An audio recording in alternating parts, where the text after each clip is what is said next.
O Espírito Santo, ele mora dentro de nós. E o Evangelho, ele é um só. O Evangelho de Cristo, ele é um só. Por que eu digo que ele é um só? Porque não existem evangelhos. Não existem interpretações do Evangelho de Deus. O Evangelho que nós conhecemos, que a palavra expõe, ele é um só. Ele é uma verdade revelada, fixa, eterna e constante. E essa verdade é a de que todo aquele que crê e confessar será perdoado dos seus pecados. Amém? E repare que muitos às vezes se convertem e entendem: eu fui perdoado, eu recebi perdão de pecados, eu me arrependi. E eles continuam vivendo sua vida e acaba que acontece dessa pessoa pecar novamente. E aí ela pensa, eu não sei quantos passaram por isso quando se converteram, mas aí ela pensa: caramba, eu me converti, eu digo que eu sou crente, eu sou cristão, e eu estou aqui pecando de novo. Né? Vem aquele sentimento ruim, aquela culpa, aquela condenação. E começa a ser trabalhado em nossa mente um novo evangelho. Porque nós começamos a nos desvirtuar da verdade do evangelho de Deus. É interessante que, quando eu estava no louvor, eu senti meu coração: abra a Gálatas capítulo 1, não precisa abrir, tá, queridos? E aí eu falei: Senhor, mas isso é verdade. A gente vai se desvirtuando da graça, vai se desvirtuando do evangelho. E a gente começa a viver uma vida cristã baseada em performance. Talvez você estava aqui nessa noite, cantando, levantando suas mãos, e uma sensação estranha de tipo: poxa, eu estou aqui levantando, mas essa semana eu não orei o suficiente. Estou aqui cantando que nada mais satisfaz minha alma, mas essa semana eu não li a palavra. Deus quer mais de mim, Deus exige algo a mais de mim. E aí você está aqui, você começa a ficar nessa luta interna de o que é que Deus quer que eu faça. Eu estou aqui na igreja porque se eu não vier para a igreja, Deus não vai se alegrar de mim. E isso vai sendo desvirtuado em nossa mente, o verdadeiro evangelho. E aí fala em Gálatas capítulo 1 bem assim: eu me admiro de que vocês estejam, Paulo escrevendo aos de Gálatas, que vocês estejam abandonando tão rapidamente aquele que os chamou pela graça de Cristo. Repita comigo: graça de Cristo. Você foi chamado para estar aqui nessa noite. Você foi chamado para crer através da graça de Cristo. O que é que significa a palavra graça? Às vezes a gente não reflete sobre isso. Mas graça significa favor e merecido. Repita comigo: favor e merecido. Um exemplo muito prático. Você tinha um compromisso e você foi, vamos supor, você entrou no estacionamento do shopping, você estacionou o seu carro e você foi para uma reunião, ou então você foi encontrar familiares, foi comer com amigos, e você saindo do estacionamento, você percebe que o seu ticket você perdeu. Você não está mais com o seu ticket. E agora, como é que eu saio do estacionamento? Hoje você tem ali o centro de atendimento ao cliente, né, o CAC, você vai lá, pede outra, etc. Mas, há um tempo atrás, você teria que procurar uma pessoa para conseguir sair. Aí você chega no portão e você pede para a pessoa que está ali responsável por abrir o porteiro, ou você pede para o responsável por abrir a cancela, porque antes era assim, né? Não era automático, né? A pessoa apertava o botão. E aí você chega e você faz: moço, eu perdi o meu bilhete, mas eu estou atrasado. Por favor, você pode abrir para mim, para eu sair? Aquela pessoa que vai fazer o favor para você, isso se adapta a qualquer situação na vida. Você vai em um lugar e você precisa que alguém faça um favor. Você pode abrir, ou você pode liberar. Eu deixei. Muitos estudantes, quando vão fazer o Enem, né, se atrasam. Por favor, abra o portão. E quando a gente pede um favor, nós estamos pedindo por algo que é imerecido. Você não fez nada para que aquele guarda, aquele segurança, te retribuísse aquele favor. Você não precisou se esforçar antes para poder falar, ó, eu vou fazer algum bem para ele, para depois eu pedir algo em troca. Porque aí quando você pede algo em troca, deixa de ser favor. Passa a ser o quê? Passa a ser uma reciprocidade, passa a ser uma devolução, né? Se torna uma relação de eu faço por você e você faz por mim. Já não é questão de favor. Favor é algo imerecido. Então Paulo está dizendo aqui que Jesus, ele nos chamou pela graça de Cristo. Jesus, aquilo que ele fez por nós, não teve nenhum pingo, nenhuma gota, nenhum centímetro de influência das nossas obras. Você precisa entender isso de uma vez por todas. Nada do que você faz, do que você vai fazer, nenhum esforço, nenhuma oração, nenhuma doação, nenhuma generosidade sua, bondade com alguém, nada influencia o sacrifício que Jesus fez por você. O perdão e o amor de Deus por você, eles são incondicionais. É um favor imerecido. Paulo, perseguidor do evangelho, matando, prendendo cristãos, está no caminho para Damasco. O que acontece? Jesus aparece para ele.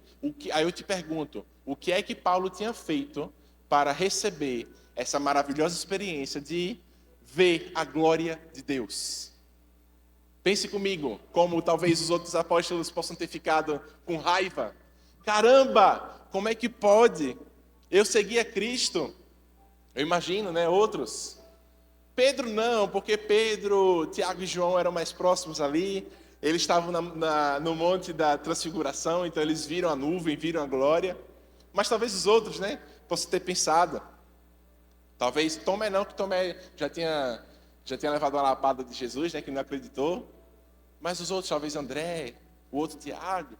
E talvez pensasse assim, nossa, eu fui discípulo, eu caminhei com Jesus, eu fiz tantas coisas, eu obedeci, eu estou aqui cumprindo minha missão e ele tem a oportunidade de ter uma visitação do Cristo ressurreto. Ele tem a oportunidade de ver a glória de Deus. E aí Paulo é chamado, Paulo começa a pregar, e Paulo vai crescendo, escrevendo livros. E queridos, o que é que Paulo fez para merecer isso? Muitos pensam que Jesus escolheu Paulo porque Paulo era intelectual, falava várias línguas, escrevia bem. Mas se fosse por isso, queridos, eu te afirmo, não seria pela graça de Cristo. Jesus, ele não nos escolhe com base no nosso talento, com base naquilo que nós fazemos, nas nossas habilidades. Ele não nos escolhe com base em nossa aparência, em nossa altura. Ele não nos escolhe com base em nossos erros. O maior exemplo da graça de Cristo, para mim, é o ladrão que está ao lado dele, pendurado naquela cruz. Pense comigo, aquele homem que roubou, que talvez tenha feito outros males a outras pessoas. E ele está do lado do Criador do universo, crucificado ao lado de Jesus. E ele, em um momento de clareza, ele reconhece que ali estava o Senhor. Ali estava Deus encarnado. Imagine como ele não deve ter se sentido em estar sendo crucificado junto ao Messias. E Jesus fala para ele, eu te digo hoje que você estará comigo no paraíso. O que é que aquele ladrão fez para merecer o perdão de Deus? Nada. Ele creu, simplesmente ele creu. E às vezes como cristãos, nós conhecemos a Jesus, começamos a caminhar, mas nós começamos a pautar o nosso relacionamento com Deus baseado em nossa performance. E isso faz com que nós nos afastemos da graça. A Bíblia diz, aquilo que nos faz nos afastar da graça é quando nós nos inclinamos para a lei. Ele fala lá em Gálatas, no capítulo 5, caístes da graça. Ele fala isso. Porque vocês têm se apegado à lei. E eu não estou falando aqui, queridos, da lei mosaica, dos mandamentos de Deus, simplesmente, como regra moral. Nós seguimos regras morais. Nós seguimos, sermos bons cidadãos, não fazemos mal ao outro. Amém? Eu creio que somos todos assim aqui. Mas isso não é uma troca de que eu faço isso e por isso eu serei salvo. Porque não existe uma relação de dependência das nossas obras com a salvação de Cristo. Muitos pensam, se eu errar, ou então se eu pecar, se eu fazer uma coisa, desobedecer a palavra de Deus, em certo momento, e Jesus voltar, eu não vou. E isso não é graça. Você está achando que no momento em que você peca, o Espírito Santo sai dentro de você, e depois ele volta, e depois ele sai de novo? Não, a Bíblia diz que o Espírito Santo, ele é entristecido, muitas vezes, por nossas ações, mas porque ele sabe que aquilo não é o melhor de Deus para nós. Ele se entristece, como a mãe que vê o seu filho indo por um caminho que não é o ideal, ela se entristece em ver ele andando com companhias que não são legais. Mas isso não muda em nada a presença da mãe ao lado do seu filho, o amor da mãe, o que a mãe vai fazer para tentar ajudar esse filho. Então, a palavra diz aqui que ele chamou pela graça de Cristo. Aí ele fala, eu me surpreendo porque vocês estejam abandonando aquele que o chamou para seguirem outro evangelho, que na realidade não é o evangelho. Paulo deixa firme, o que eu falei no início, de que não existe evangelhos, existe apenas um, e é nesse que nós temos que nos firmar. O que ocorre é que algumas pessoas estão perturbando, querendo perverter o evangelho de Cristo. Contudo, ainda que nós, ou anjo dos céus, anuncie um evangelho contrário ao que anunciamos a vocês, que esse seja amaldiçoado. Existem culturas, seitas, que se dizem cristãs, mas que elas se baseiam em palavras de anjos, ou palavras de profetas que não são o Cristo. E a palavra que está dizendo não é evangelho. Ele está aqui amaldiçoando. Ele até diz, se eu entregar outro evangelho para vocês que não seja de Cristo, que eu seja amaldiçoado. Então Paulo entendia a importância de nós como cristãos compreendermos e vivermos debaixo da graça de Deus. E ele diz, acaso busco eu agora a aprovação dos homens ou a de Deus? Ou procuro agradar os homens? Se eu ainda procurasse agradar os homens, não seria servo de Cristo. Amém? Então, queridos, lá em Gálatas 3,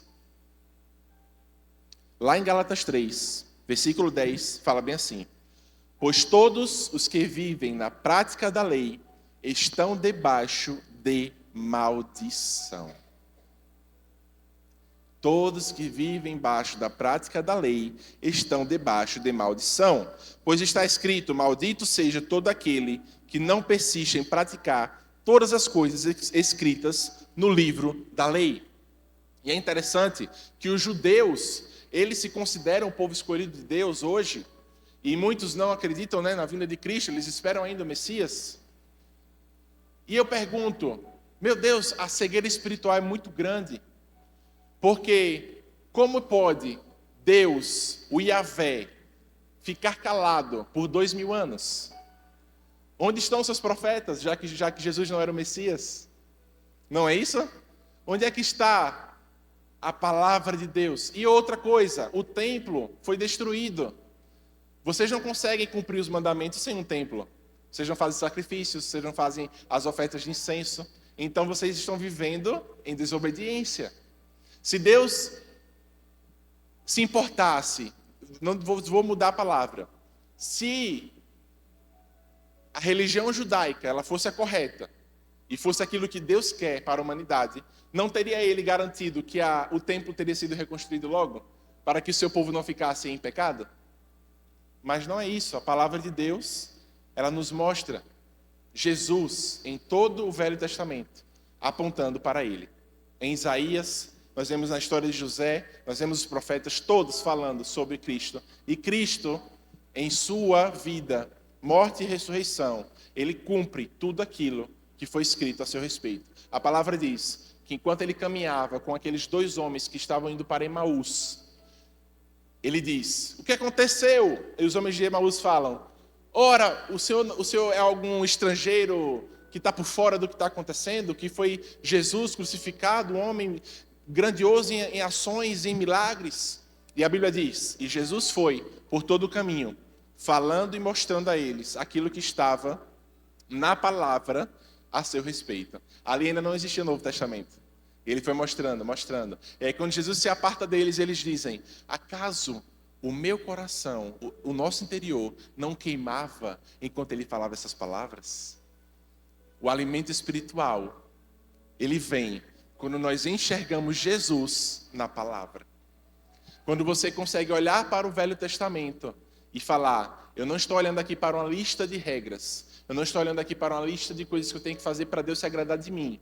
Eu estou olhando aqui para aquilo que aponta para Jesus, que é o autor e o consumador da minha fé. É Ele quem faz por mim e por você. E ele fala: é evidente que diante de Deus ninguém é justificado pela lei, pois o justo viverá pela fé. A lei não se baseia na fé, mas o homem que praticar essas coisas viverá por meio delas. Cristo nos redimiu da maldição da lei, quando se tornou maldição no nosso lugar. Pois está escrito: maldito todo aquele que for pendurado em um madeiro.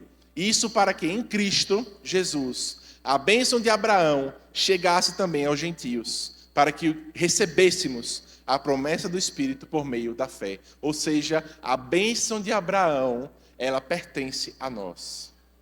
As bênçãos que Deus tinha para o seu povo, hoje ela pertence a nós.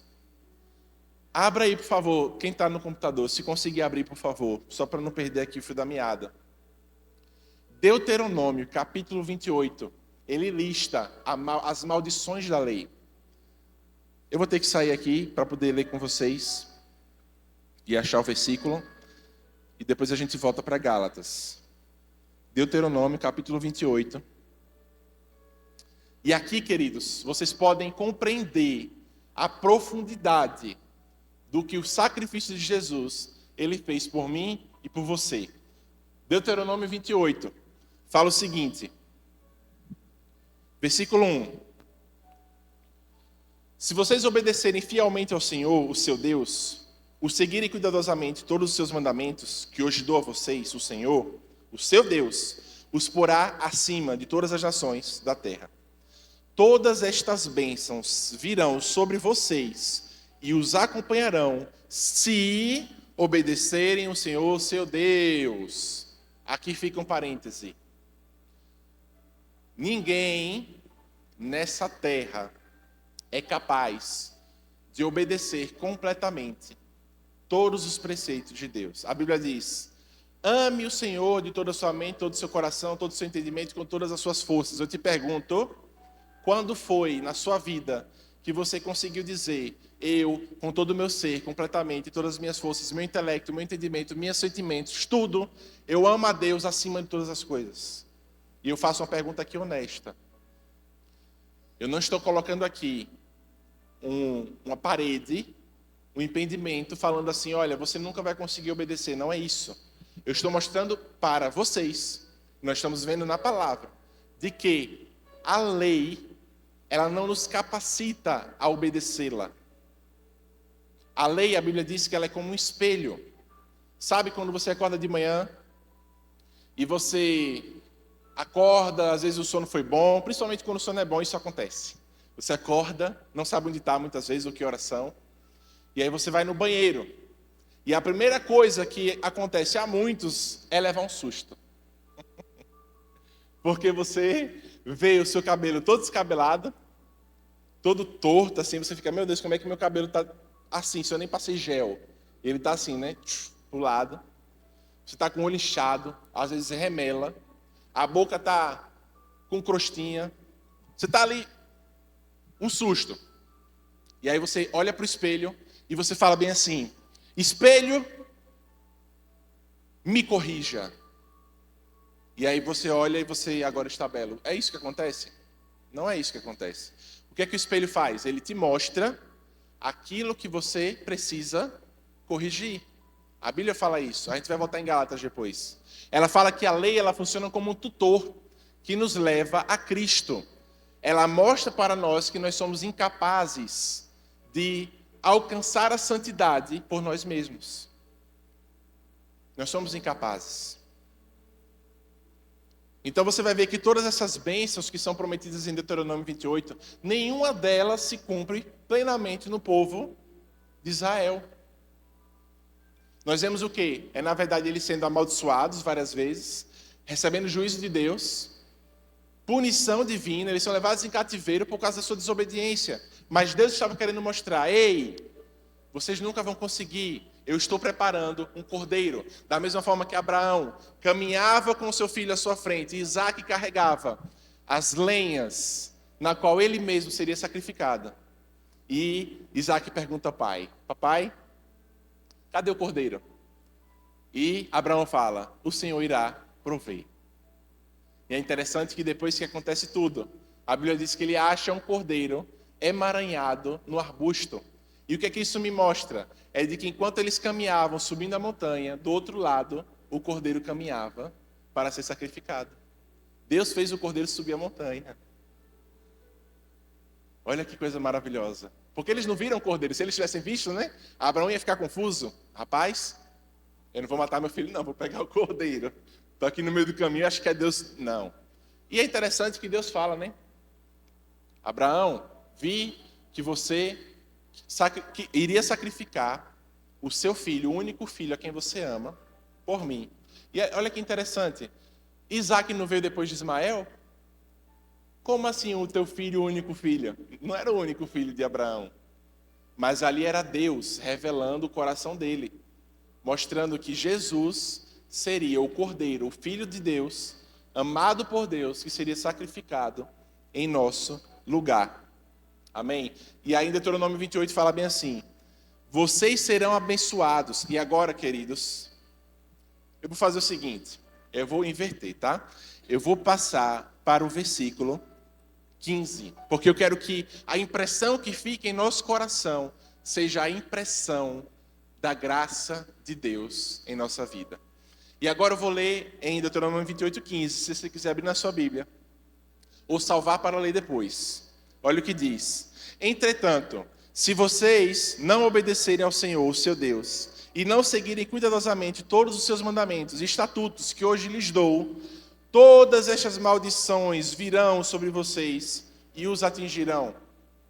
Repare que ele não está falando assim: se vocês não obedecerem pelo menos 80%, vão vir algumas maldições. Ou se vocês desobedecerem a lei, eram mais de 615 leis, tá, irmãos? Se eu não me engano, 618 mandamentos. Dentre os 10 mosaicos e mais leis que foram criadas de cerimônia, de ofertas, de solução de problemas. Ah, que a vingança, você pode matar um e o outro fica vivo. Eram 618. E a Bíblia diz: se vocês errarem em um, se vocês não cumprirem completamente todos os requisitos da minha lei, todas essas maldições virão sobre vocês. Ou seja, bastasse que uma desobediência acontecesse para todas as maldições recaírem sobre o povo. Aí Jesus depois nos mostra, né? Sobre a questão da cobiça, da coisa do coração. E você entende que nenhum homem seria capaz de cumprir todas as ordenanças que estão na lei. E olha o que ele fala. Quais são as maldições, tá? Eu vou ler agora e você vai pensar: essas maldições são o que eu mereço. Pode parecer impactante. Calma. Isso aqui é o que nós merecemos. Olha o que ele fala: vocês serão amaldiçoados na cidade e serão amaldiçoados no campo. A sua cesta e a sua amassadeira serão amaldiçoadas. Os filhos do seu ventre serão amaldiçoados, como também as colheitas da sua terra. Os bezerros, as ovelhas do seu rebanho, vocês serão amaldiçoados quando entrarem e quando saírem. de qualquer lugar. O Senhor enviará sobre vocês maldição, confusão, repreensão em tudo que puserem as suas mãos, até que vocês sejam destruídos e sofram repentina ruína pelo mal que praticaram ao se esquecerem de mim. O Senhor os afligirá com doenças, até bani-los da terra em que vão entrar para dela tomar posse. O Senhor os ferirá com doenças devastadoras, febre, inflamação, calor abrasador. Isso vale para as mulheres que estão entrando na menopausa e sentem o fogacho, que chamam. Calor abrasador, seca, pragas, fungos, que os infestarão, piolho, até morrer. O céu sobre sua cabeça será como bronze, ou seja, não vai descer a bênção do Senhor sobre você. O chão debaixo de vocês será como ferro.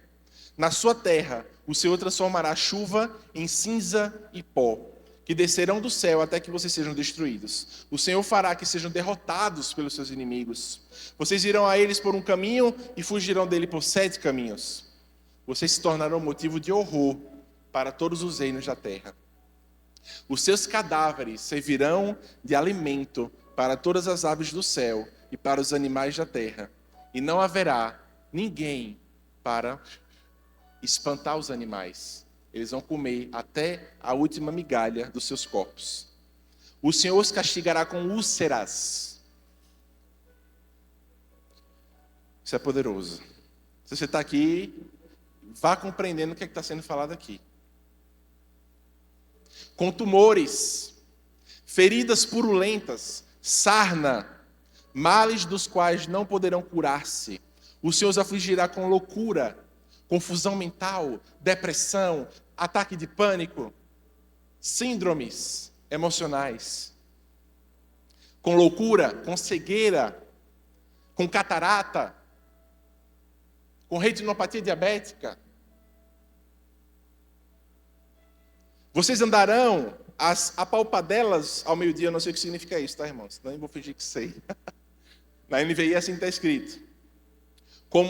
Agora eu entendi. Vocês andarão as palpadelas ao meio-dia como cega a palpa na escuridão, ou seja, vocês vão andar procurando onde se apoiar. Não serão bem-sucedidos em nada que fizerem.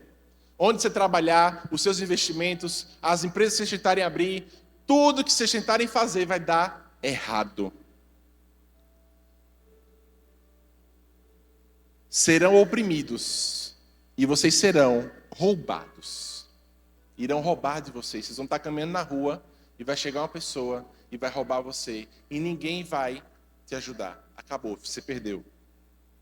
Quando um de vocês ficar noivo de uma mulher, outro homem a possuirá e a violentará. Diga misericórdia mesmo quando estiver lendo isso, tá? Construirão a casa, mas vocês não vão morar nela. Vai ser de outra pessoa, vocês vão perder ela. Vai estar pagando ali o financiamento da casa e o banco vai tomar. Vocês plantarão uma vinha, mas não provarão dos seus frutos, porque não vai dar frutos. Os bois de vocês serão abatidos diante dos seus olhos, mas vocês não comerão a carne. Isso nos dias de hoje eu poderia dizer, vocês vão trabalhar, mas vocês não vão ver a cor do dinheiro. Ele vai chegar e vai embora. E você nem vai ver a cor do dinheiro. Os seus jumentos serão tirados de você à força e não serão devolvidos. As suas ovelhas serão dadas aos inimigos e ninguém as salvará. Os seus filhos e as suas filhas serão entregues a outra nação. Ou melhor, os seus filhos e as suas filhas, eles não mais terão vocês como pais, não te honrarão, não te obedecerão. Eles terão outros senhores na vida deles. E os seus olhos se consumirão, esperando que eles retornem, para que vocês, sem que vocês possam erguer uma só mão para trazê-los de volta. Um povo que vocês não conhecem comerá aquilo que a terra e o seu trabalho produzirem, e vocês sofrerão opressão cruel todos os dias. Aquilo que os olhos de vocês virem os levará à loucura. O Senhor afligirá os seus joelhos, vocês terão artrite, vocês terão artrose, vocês terão gonartrose, vocês ficarão com a patela, com o ligamento cruzado anterior rompido, e suas pernas com feridas dolorosas e incuráveis, com o ciático doendo, com a coluna doendo, que vão se espalhar sobre vocês desde a sola do pé até o alto da cabeça. Isso me lembra muito de Jó. que passou por isso, não foi? O Senhor os levará, e também o rei que os governar, a uma nação que vocês, seus antepassados, nunca conheceram. Aí aqui ele está falando daquela questão do exílio, né? Babilônico. Aí ele fala mais para frente: vocês semearão muito na sua terra, mas colherão pouco, porque os gafanhotos devorarão quase tudo.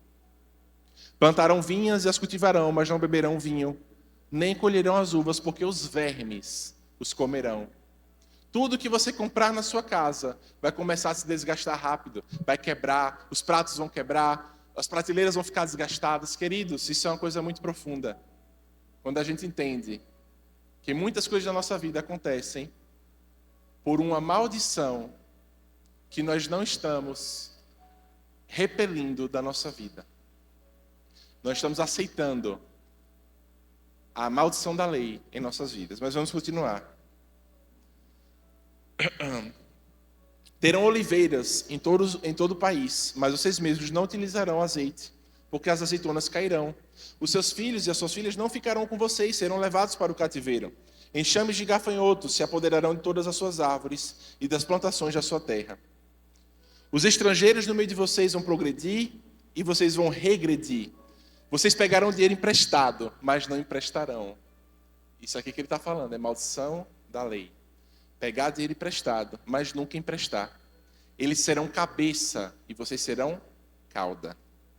Todas essas maldições cairão sobre vocês. Eles os perseguirão e os alcançarão até que sejam destruídos, porque não obedeceram ao Senhor, seu Deus, nem guardaram os mandamentos e estatutos que ele lhes deu. E ele continua com a lista muito grande de maldições. Mas eu quero pular para o versículo 58.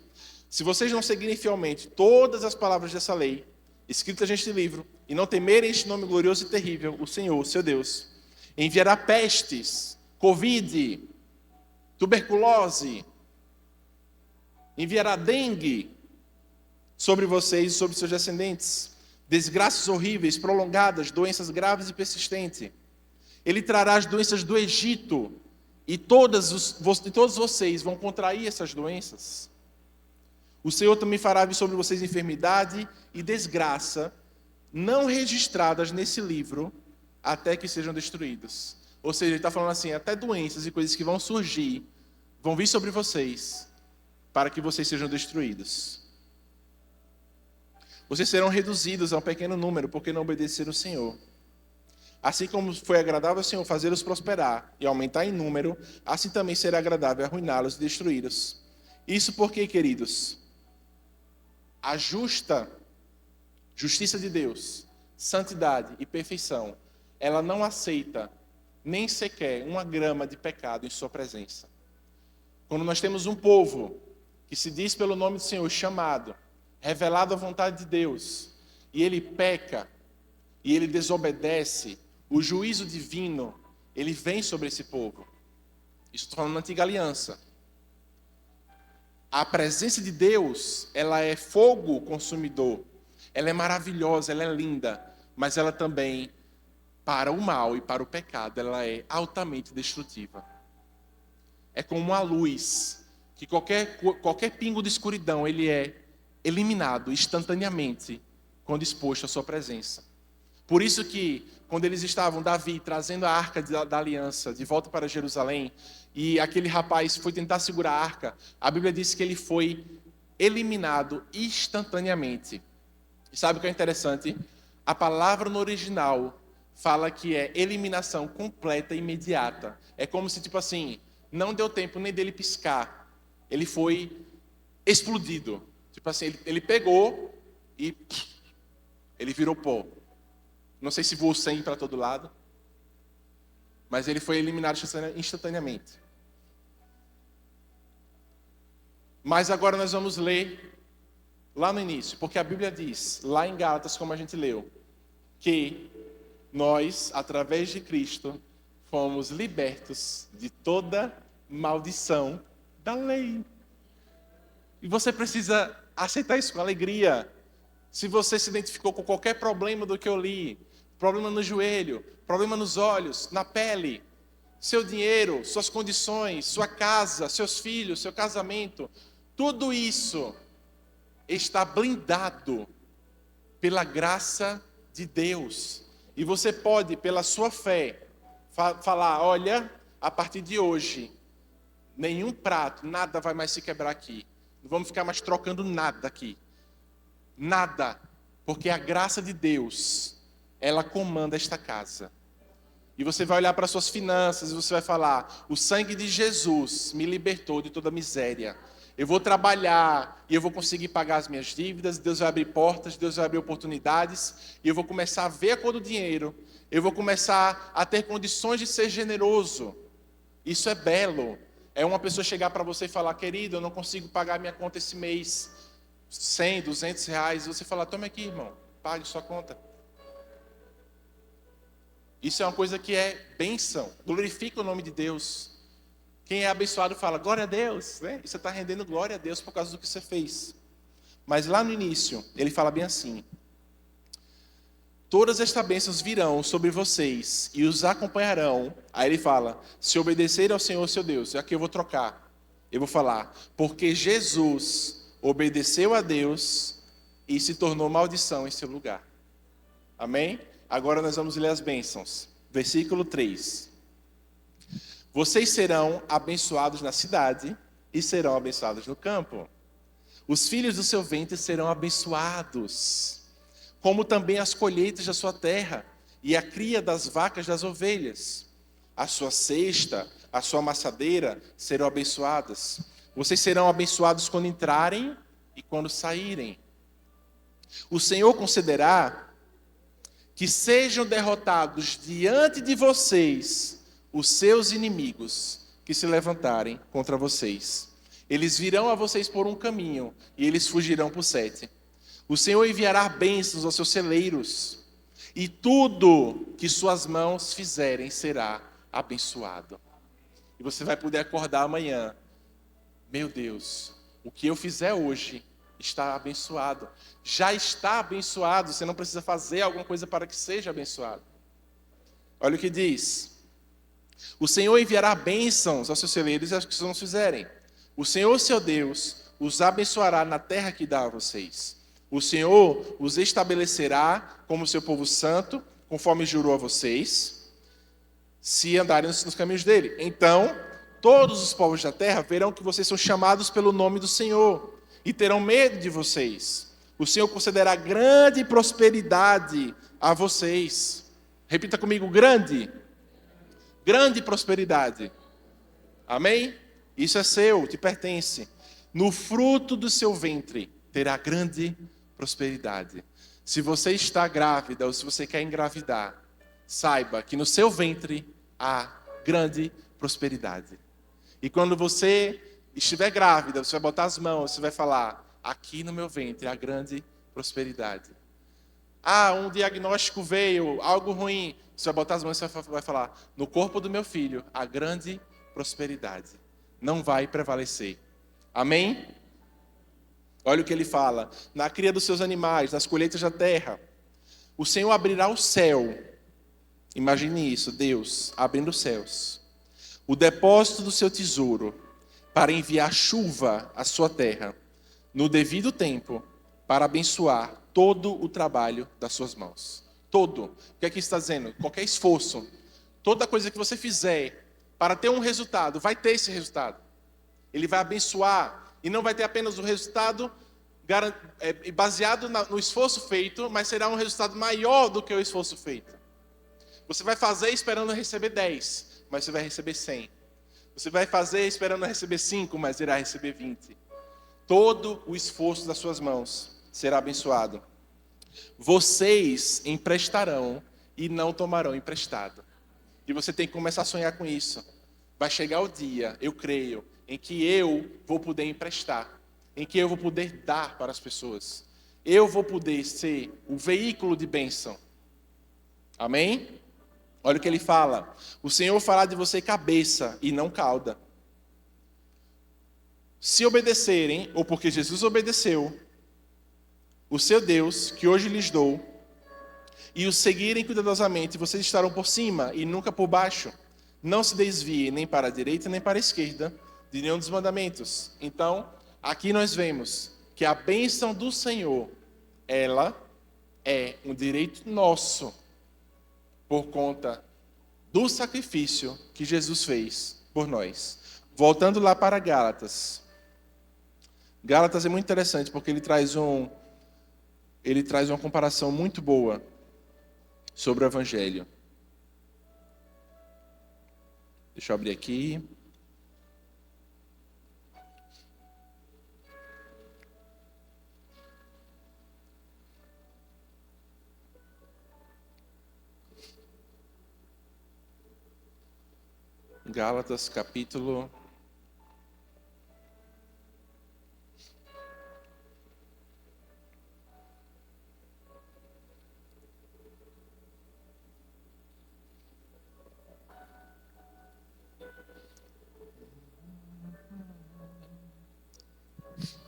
Gálatas, capítulo 5, versículo 1, ele fala: permaneçam firmes na liberdade para a qual Cristo nos libertou, e não se submetam novamente a um jugo de escravidão. Não se submeta novamente a um peso que Deus não coloca sobre você. Nós nos relacionamos muitas vezes acreditando que nós temos algo a oferecer a Deus que Ele precisa. Quando Jesus ele chega na casa de Maria e de Marta, e a gente cantou aqui, né? Nada mais satisfaz minha alma. Quando Jesus chega na casa de Maria e de Marta, a Bíblia fala que Jesus se assenta e começa a ensinar. E Maria está aos pés de Jesus, ouvindo seus ensinamentos. Marta está atarefada com muitas coisas, fazendo muitas coisas, trabalhando, pensando em sua cabeça que eu preciso fazer isso para Jesus. Se eu não fizer isso para Jesus, eu estarei em falta. Tanto é que ela chega para Jesus e fala: mestre, não estás vendo que eu estou muito atarefada e minha irmã está aí aos seus pés? E Jesus fala: Marta, Marta, você está preocupada com muitas coisas. Mas eu te digo, Maria, ela escolheu a melhor parte. E isso não será tirada dela. E aqui nós temos uma representação muito interessante dos dias de hoje. Porque nós nos relacionamos com Deus como se Deus estivesse exigindo coisas de nós. E isso Deus ministrou muito ao meu coração quando eu estava meditando nessa palavra. De que o nosso relacionamento com Deus não é um relacionamento baseado em exigências mais. A lei era: obedeça e será abençoado, desobedeça e será amaldiçoado. Mas em Cristo, no Evangelho da Graça, nós aprendemos que nós já fomos abençoados em todas as regiões celestiais em Cristo Jesus. Nós já fomos, nós não estamos sendo e nem seremos. Fala assim: eu fui abençoado. Amém? Todas essas bênçãos, elas já foram derramadas sobre nós. Elas estão disponíveis para nós. Mas nós achamos que eu preciso fazer essa coisa, eu preciso orar, eu preciso ler a Bíblia, eu só li um capítulo hoje, não foi suficiente, Deus espera que eu leia mais. E nós começamos a sair do Evangelho da Graça e começamos a entrar no Evangelho de demandas, exigências e performance. E eu preciso fazer, e eu estou passando aperto financeiro porque eu não estou fazendo o suficiente, eu tenho que fazer mais, eu tenho que consagrar. E você está achando que se você fizer, aí Deus vai liberar a bênção que você está esperando. Mas não é isso. Deus, ele olha para nós e fala: meu Deus do céu, meu eu, meu eu do céu. Eu não já liberei essas bênçãos sobre ele? Por que é que ele está fazendo isso, esperando ter um relacionamento comigo de demanda e performance? Maria, por outro lado, ela entendia. E sabe o que é interessante? Quando nós entendemos que nós recebemos a graça de Deus, e é a partir dela que nós vivemos, porque Jesus disse: sem mim nada podeis fazer, eu sou a videira verdadeira, se não estiverem em mim, vocês não terão fruto. Ou seja, eu já estou conectado à fonte de vida, eu já estou conectado a Jesus, eu já sou parte dele, eu já recebo a vida dele. Então agora o que é que eu faço? Eu frutifico, Eu vivo a partir desse lugar. Eu vivo a partir dessa posição de que eu sou bênção, eu sou abençoado, eu sou próspero, eu sou curado, eu sou livre, eu sou feliz, eu tenho paz no meu coração. Você vive a partir desse lugar. E sabe o que é interessante? Maria entendia isso.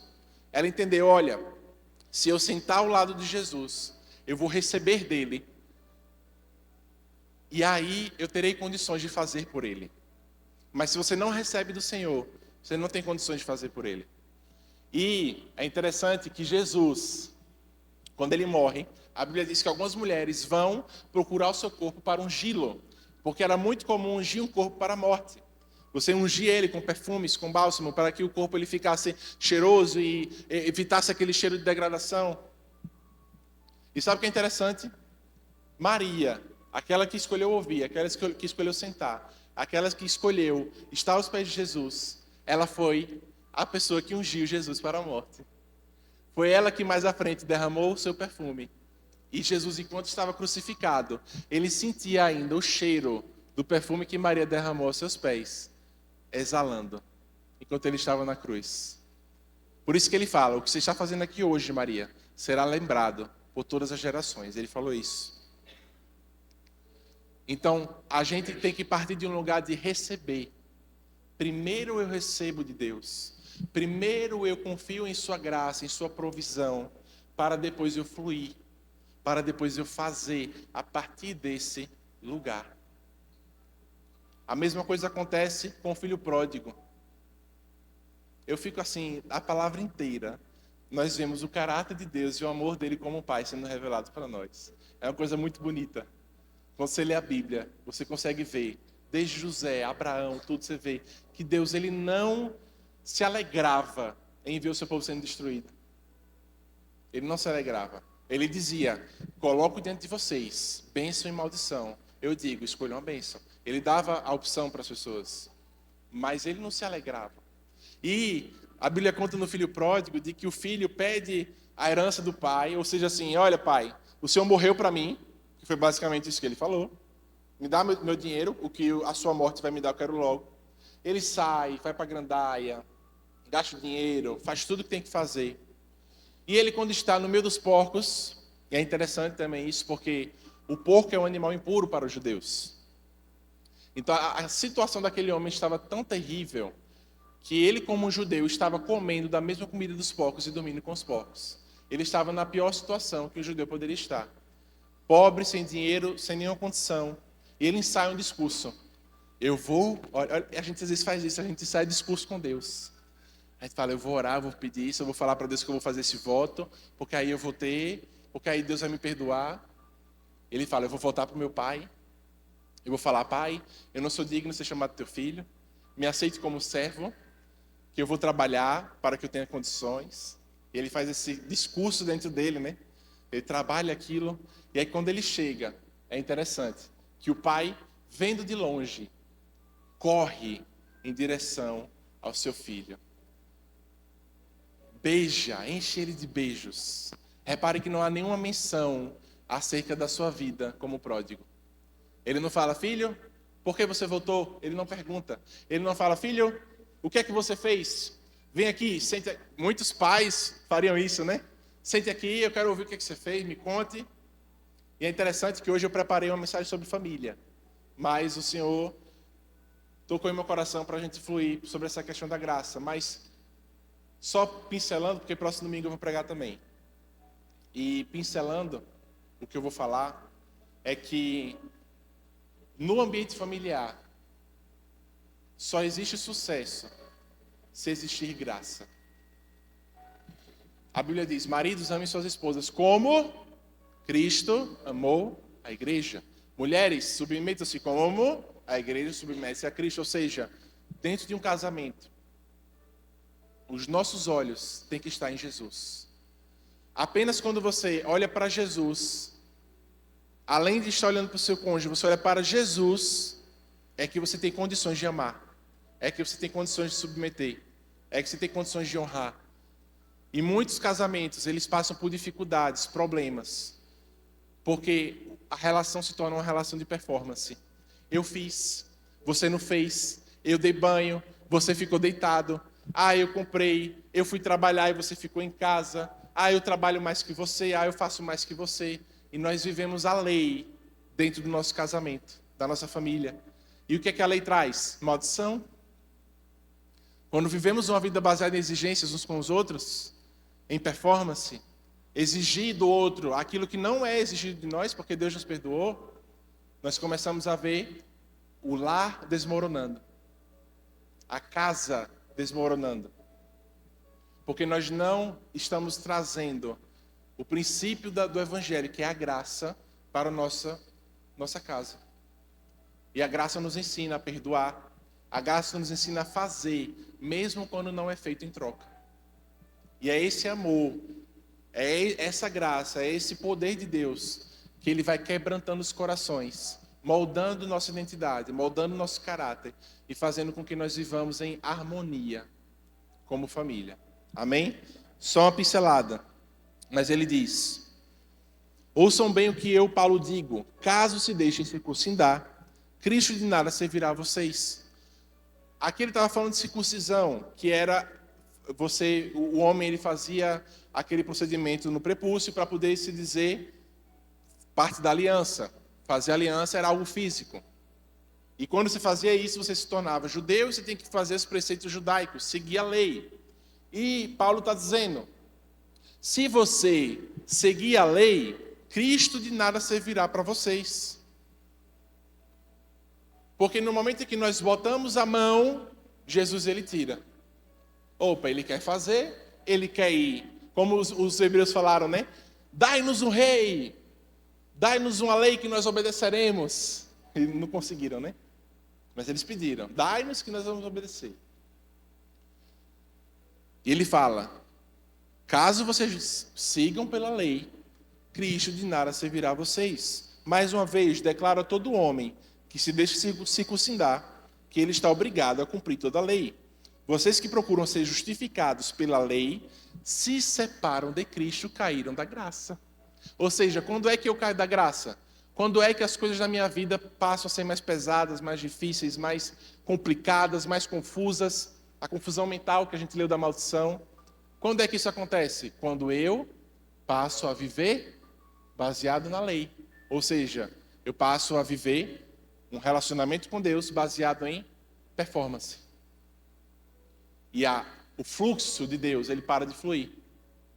Quando você tira as mãos e fala, Senhor, eu vou orar, eu vou ler, eu vou para a igreja, mas eu sei que eu já sou abençoado.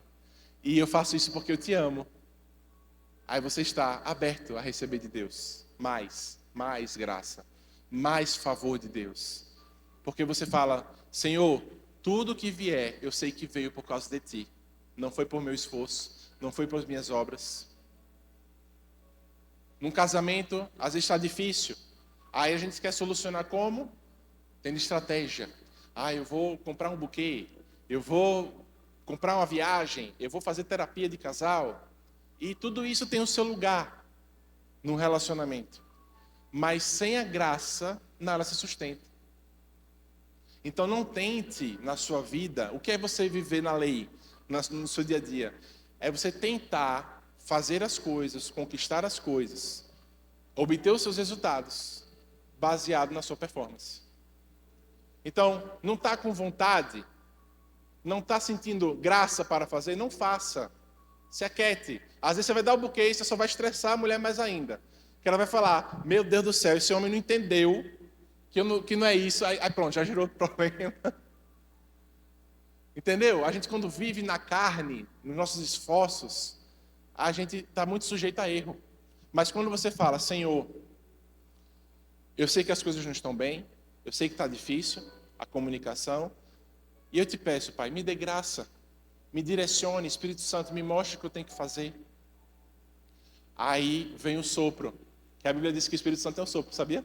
Fala bem assim, ruá, é a palavra no original. É como um sopro, como uma brisa. Aí ele vem. Vai lá, lava os pratos. Quando seu marido estiver dirigindo ali do lado, aí possa ser que o Espírito Santo chegue para você e fala, bota as mãos na nuca dele e faz um carinho. Ou então com os filhos, olha, Cheguei em casa e está ali jogando, está ali distraído, não está estudando. Olha, chega lá e pergunta como é que foi o dia dele.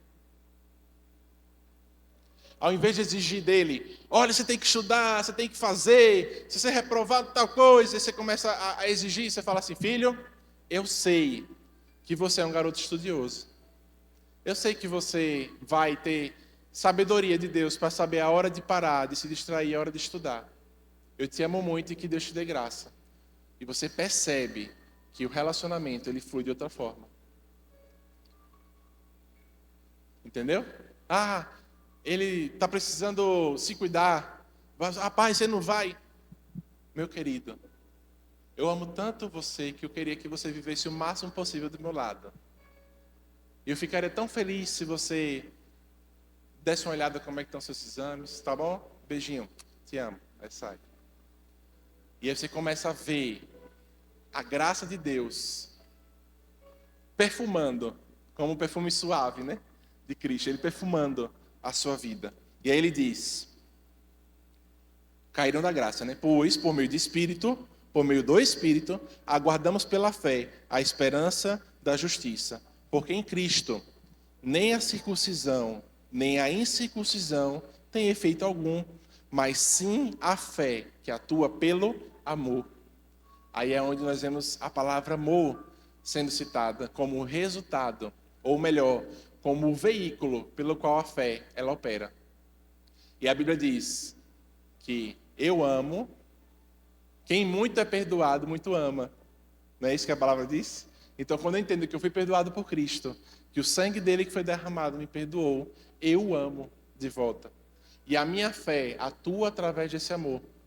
E eu consigo ser o mais proativo. Paulo, ele diz, eu trabalhei mais do que todos vós, eu fiz mais, eu preguei mais, eu jejuei mais, eu passei mais fome, eu passei tudo. Aí Paulo, eu acredito que enquanto escrevia, o Espírito Santo dá uma apertada nele. Aí Paulo fala, não eu, mas a graça de Cristo que atua em mim. Então Paulo reconhece, não fui eu que fiz essas coisas. E a Bíblia também vai dizer, é muito interessante, eu não lembro o texto exatamente, eu acho que é em Hebreus. Eu fui pulando, né, gente? É porque está fluindo aqui, tá? A gente estava falando do filho pródigo, né? Que ele abraçou o filho, beijou, aí o filho entra em casa e ele fala, bota a sandália nos pés dele, bota o anel na mão dele, sem saber, sem receber nada do filho. O filho poderia ter falado, olha, quando você pagar sua dívida, seu safado, você vai poder voltar a ser chamado meu filho. Não, ele fala, bote o anel. O anel era símbolo da família, é onde ficava gravado o brasão ali, o símbolo. Dá um anel dele, coloca o sandália nos pés dele. Peguem a novilha, tragam e matem-na. Sabe o que era isso? Era o sacrifício de Cristo sendo exposto. Porque ele poderia falar, pense comigo, ele poderia falar, matem a novilha que nós vamos comer. Não era isso? Ele poderia ter falado, matem a novilha, meus servos vão lá, matem, cozinhem e tragam para a gente comer. Mas o filho, ele precisava ver que as suas ações, elas tinham uma consequência. Era Jesus ensinando de que alguém precisava pagar pelo pecado do filho. E quem é que paga? A novilha perfeita, sem mácula, sem rugas, e é morta na frente do filho. Aí o que acontece? O filho mais velho fica com raiva. A Bíblia diz que ele ouve sons, música, dança, ele vai lá. Sabe o que é interessante? Quem vive geralmente debaixo da lei, num evangelho pesado, fica julgando, fica esperando dos outros, fica colocando os outros na balança, ele fez isso, ele fez aquilo. Geralmente não entende música e dança. São pessoas rabugentas. Eles não entendem quando há música, quando há alegria, quando há diversão. E ele está chegando lá perto, aí ele chama o servo. O que é que está acontecendo ali? É interessante que ele não chama o pai, né, para perguntar, né? Pai, o que é que está acontecendo? Ele chama o servo. Ele não se sentia próximo do pai. Muitas vezes a gente é assim. A gente está vivendo nossa vida com Deus e a gente não se sente próximo dele. E aí ele chama, o que é que está acontecendo? Não, é que seu irmão voltou e seu pai está festejando. Aí ele fica com raiva. Quando se depara com o pai, o que é que está acontecendo? Não, é porque esse meu irmão foi isso tudo, saiu e o Senhor ainda faz uma festa para ele. Eu que sou teu filho, estou aqui trabalhando. Repita comigo, trabalhando. Ele se baseava em seus esforços. Eu que estou aqui trabalhando para o Senhor. Eu que estou aqui me esforçando para o Senhor. Eu que estou aqui jejuando para o Senhor. Eu que estou aqui orando para o Senhor. Eu que estou aqui sacrificando para o Senhor. Eu que estou aqui dizimando para o Senhor. E o Senhor abençoa este incircunciso. Eu que estou aqui fazendo tudo. Aí o pai fala o que para ele? Meu filho, você não sabe que tudo que eu tenho é seu? O filho perdido em suas performances, em seu orgulho próprio, em sua justiça própria. E sabe o que é interessante? Ele diz: o Senhor nunca me deu uma novilha para eu matar e comemorar com os meus amigos. Ele não fala, o Senhor nunca matou uma novilha para nós comemorarmos juntos. Ele não encontrava no Pai um lugar de descanso, um lugar de diversão, um lugar de intimidade. Ele não queria estar com o Pai, ele queria se divertir com os amigos. E sabe o que acontece? A gente busca as bênçãos de Deus, e quando elas vêm, a gente vai se divertir com os nossos amigos. A gente vai para a gandaia, para de ir para a igreja, para de ter relacionamento com o Senhor. Ah não, está muito ocupado. Aí quando as coisas começam a ficar pesadas, difíceis, tudo embolado, tudo confuso, aí começa a pensar, eita, tem que me aproximar de novo. E aí fica esse ciclo pesado. E aí o pai fala, mas tudo que eu tenho é seu. Você poderia ter pego a novilha e mandado matar a qualquer momento. Tudo que eu tenho é seu. Mas o seu irmão, que estava morto, ele voltou. E a festa por causa disso. E o pai comemora. E eu acredito, queridos, que para o filho, ele deve ter ficado muito mais constrangido em não repetir os seus erros, em ser um filho melhor, em trabalhar para o pai, em ajudar dentro de casa, por conta do amor que ele recebeu, do que se o pai tivesse pressionado ele por conta dos erros dele. Veja como tudo está conectado. Quando Jesus está diante da pesca milagrosa, Pedro, olha que interessante, Pedro, acontece a pesca milagrosa, e quando ele vê, que ele fala, Senhor, eu vou jogar a rede, porque o Senhor está mandando, tal, aí os barcos quase afundam, é interessante que Pedro vai, se ajoelha diante de Jesus e fala, Senhor, eu não sou digno de estar em sua presença. Reparem que a bondade de Deus, que aí tem outro versículo que fala, a bondade de Deus é que leva ao arrependimento. Jesus não confrontou o pecado de Pedro. Jesus não confrontou que Pedro não era salvo. Jesus não falou nada disso. Jesus foi bom para com ele. E a bondade dele gerou em Pedro arrependimento. É por isso que Deus, muitas vezes, ele é com nós bondoso. Ele não nos pune de acordo com os nossos pecados. Ele é misericordioso com as nossas iniquidades. Porque ele está sendo gracioso para conosco. Para que nós nos voltemos para ele em amor. Nos voltemos para ele como uma resposta desse amor. Aí o que ele diz no versículo 7 de Gálatas. Vocês corriam bem. Quem os impediu de obedecer à verdade? Tal persuasão não provém daquele que os chama. Um pouco de fermento faz fermentar toda a massa. Estou convencido no Senhor de que vocês não pensaram de outro modo. E aquele que os perturba, quem for, sofrerá condenação. Irmão, se ainda prega a circuncisão, por que continua sendo perseguido? Nesse caso, o escândalo da cruz teria sido removido. Quanto a esses que os perturbam, quem dera que se castrassem. Aí Paulo é bem, né? Ele é bem firme. Irmãos, vocês foram chamados para a liberdade. A gente cantou hoje, né? Eu sou livre. Contudo, não usem a liberdade, olha o que ele fala, para dar ocasião à carne. Não deem ocasião à carne. Mas sirvam uns aos outros por meio do amor. Pois toda a lei, aí olha o que ele fala, se cumpre em um só mandamento: ame o seu próximo como a você mesmo. Mas, se vocês mordem e devoram uns aos outros, cuidado, para não se destruírem mutuamente. Por isso digo, vivam pelo Espírito, e de modo nenhum satisfarão os desejos da carne. Então, o que é viver pelo Espírito? É quando eu entendo que o Espírito Santo está dentro de mim, que eu sou feito santo, justo, diante de Deus. Já fui abençoado por Ele.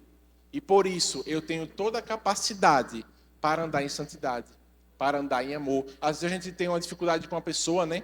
Aí fala, meu Deus, que pessoa difícil. Que pessoa... Aí alguns falam, Senhor, me dá amor por essa pessoa. Mas não é isso que devemos falar. Porque Deus já derramou o seu amor em nós. A Bíblia fala isso.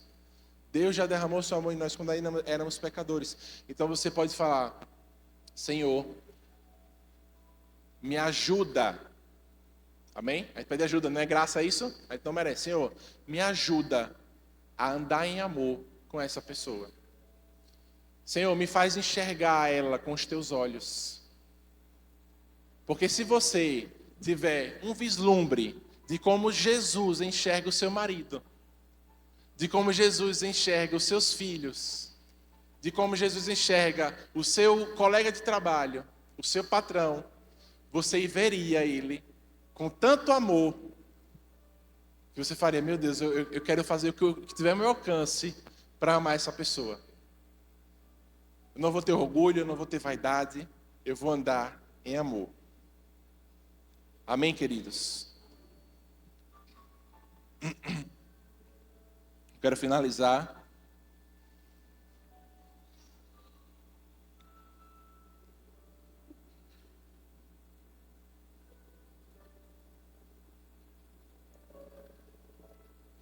Eu coloquei aqui na anotação, só bem prático mesmo, para a gente finalizar, sobre a vida prática pela graça, certo? Eu já falei de casamento e outras coisas, mas olha que interessante. Nós temos algumas âncoras. Âncora é aquilo que nos mantém firmes, sustentados e não levados pelas ondas. Algumas âncoras que nos vão fazer, nessa semana, nos próximos meses, a andarmos na graça. Quais são essas âncoras? A primeira, lembre quem você é, antes que as circunstâncias queiram te dizer quem você é. Ou seja, um filho de Deus anda na graça quando ele sabe, eu sou filho de Deus. Eu sou perdoado por Deus. Esse é o meu caráter. Essa é a minha identidade. Quando você sabe quem você é, você não cai nas ciladas do inimigo. O diabo não falou para Jesus, né? Se tu és o filho de Deus, o diabo ele sempre tenta nos fazer duvidar da nossa identidade.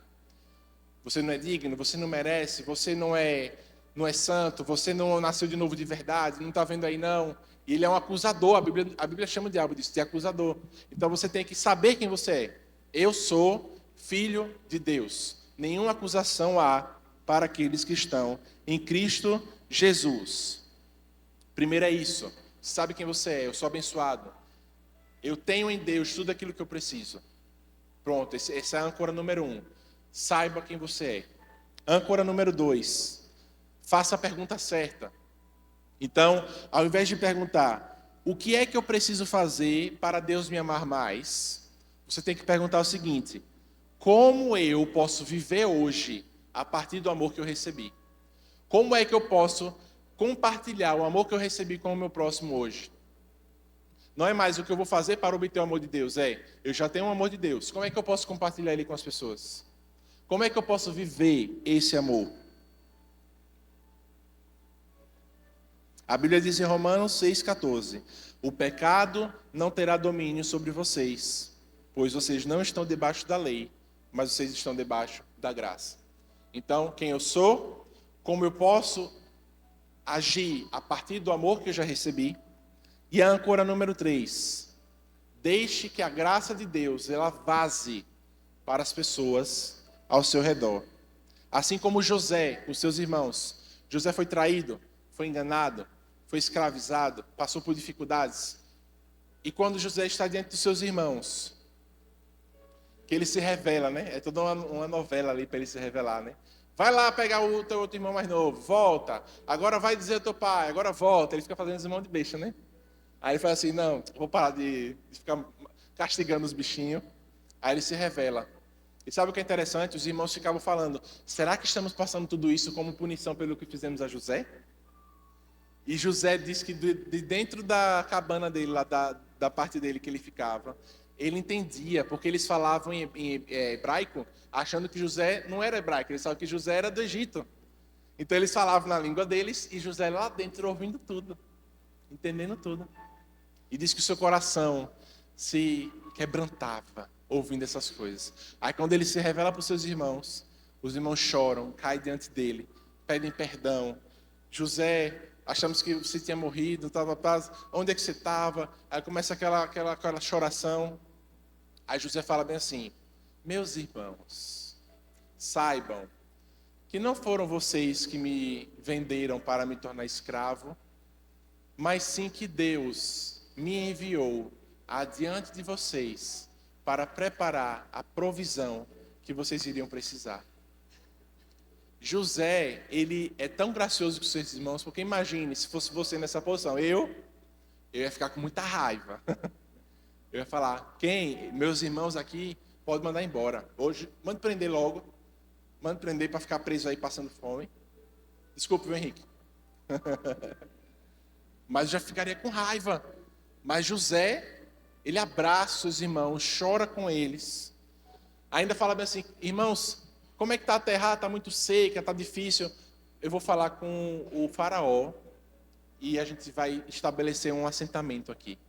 Vocês vão receber terras, vocês vão cultivar, vocês vão colher, vocês vão plantar aqui, vão trabalhar, vão ter dignidade na vida de vocês. E José ali, representando a figura do Cristo, que foi rejeitado pelos seus irmãos, os judeus, serviu como bênção para todas as nações, porque a organização dele fez com que o Egito fosse o único país com condições de sustentar uma fome. Todo mundo ia para o Egito para poder pegar alguma comida. Só que eles iam pagando muito caro e o Egito enriqueceu muito. Então eles tinham ouro que não tinha nem onde guardar. Então foi uma estratégia divina. Saiba isso também se você está aqui, se é empresário, se você empreende, que a graça de Deus, ela te dá estratégias para prosperar. Ela te dá estratégias.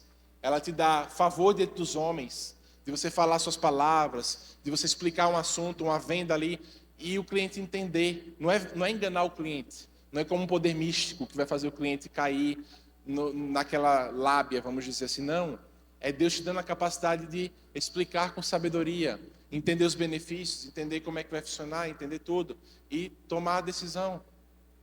E José tem aquela graça divina para trabalhar. A Bíblia diz que Potifar falava bem assim, eu vejo que Deus está com você, porque tudo que você coloca as suas mãos prospera.